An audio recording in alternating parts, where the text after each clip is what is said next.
Stanford medicine का वैज्ञानिकों ने क्रॉनिक दर्द वाले रोगियों में सम्मोहन क्षमता को अस्थायी रूप से बढ़ाने के लिए ट्रांसक्रैनियल चुंबकीय उत्तेजना का उपयोग किया, जिससे वो सम्मोहन चिकित्सा के लिए बेहतर उम्मीदवार बन गया।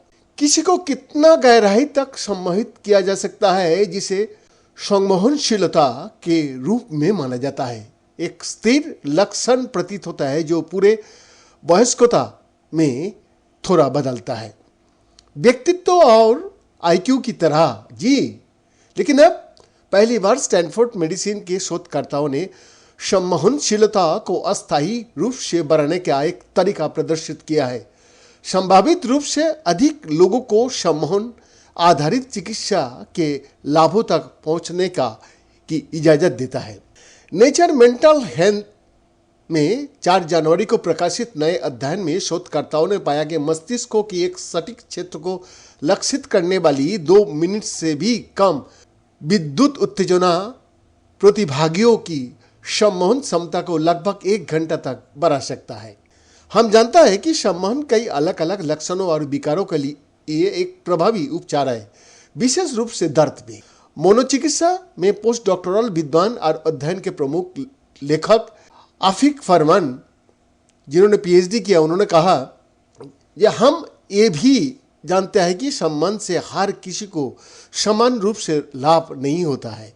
तब किस में केंद्रित ध्यान देना चाहिए? लगभग 2/3 वयस्क को कम से कम कुछ हद तक सम्मोहित करने योग्य है और 15% के अत्यधिक सम्मोहित करने का योग्य माना जाता है, जिसका अर्थ यह है कि सम्मोहन क्षमता को मानक 10 बिंदु माप पर 9 या 10 अंक प्राप्त करता है।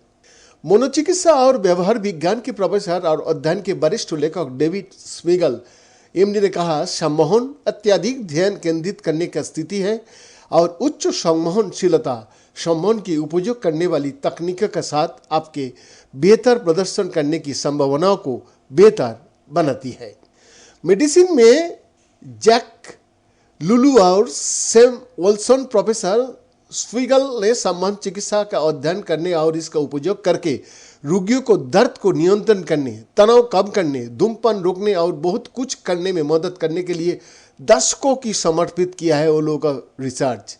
कई साल पहले स्विगल ने एक टीम का नेतृत्व किया था जिसने अभ्यास का न्यूरोबायोलॉजिकल आधार को उजागर करने के लिए मस्तिष्क इमेजिंग का उपयोग किया था। उन्होंने पाया कि अत्यधिक सम्मोहित लोगों में बाएं पृष्ठीय प्रीफ्रंटल कॉर्टेक्स का बीच मजबूत कार्यात्मक कनेक्टिविटी थी, जो सूचना प्रसंस्करण और निर्णय लेने में शामिल है, और पृष्ठीय पूर्वकाल सिंगुलेट कॉर्टेक्स उत्तेजनाओं को पता लगाने में शामिल है।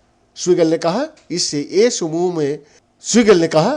ये समझ में आया कि जो लोग स्वाभाविक रूप से इन दोनों क्षेत्र के बीच गतिविधियों का समन्वय करता है वो अधिक ध्यान केंद्रित करने में सक्षम होंगे। ऐसा इसीलिए है क्योंकि आप जिस सिस्टम पर ध्यान केंद्रित कर रहे हैं उसका समन्वय कर रहा है जो आपका ध्यान भटकता है। इन जानकारियों के साथ स्विगल ने मनोचिकित्सा और व्यवहार विज्ञान के एसोसिएट प्रोफेसर नोलेन विलियम्स एमडी के साथ मिलकर काम किया, जिन्होंने अवसाद, जुनूनी बाधाकारी विकार और आत्मघाती विचार जैसी स्थितियां का इलाज करने के लिए गैर आक्रामक न्यूरो स्टिमुलेशन तकनीकों का बीड़ा उठाया है।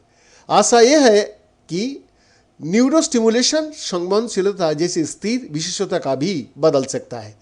नया अध्ययन में शतकोत्साह फाइब्रोमायोलिंक से पीड़ित 80 प्रतियोगियों को भर्ती किया, जो एक पुरानी दर्द की स्थिति है जिसका इलाज सम्मोहन चिकित्सा से किया जा सकता है। उन्होंने उन लोगों को बाहर कर दिया जो पहले से ही अत्यधिक सम्मोहित थे।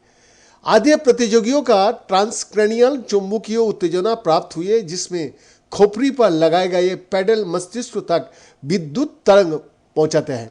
विशेष रूप से उन्हें 46 सेकंड का 2 एप्लीकेशन प्राप्त हुए, जिन्होंने बाएं पृष्ठीय प्रीफ्रंटल कॉर्टेक्स में एक सटीक स्थान पर 800 पल्स बिजली पहुंचाई।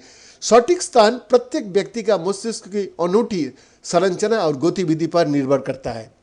अध्ययन के वरिष्ठ लेखक विलियम्स ने कहा, इस परीक्षण का एक नया पहलू यह है कि हमने मस्तिष्क को इमेजिंग के आधार पर सही स्थान को लक्षित करने के लिए व्यक्ति को अपने मस्तिष्क नेटवर्क का उपयोग किया। आप लोगों का शतकोटि प्रणाम, जो आप लोग इस तरह सारा दुनिया का मनुष्य को बचाने के लिए प्राणपात कर रहा है। और दूसरी तरफ राजनेता लोग तृतीय विश्व युद्ध लगाने के लिए खुलेआम से देखा जा रहा है। ये क्या स्थिति बन रहा है आज युद्ध पीड़ित विश्व का। बीएन का रिपोर्ट।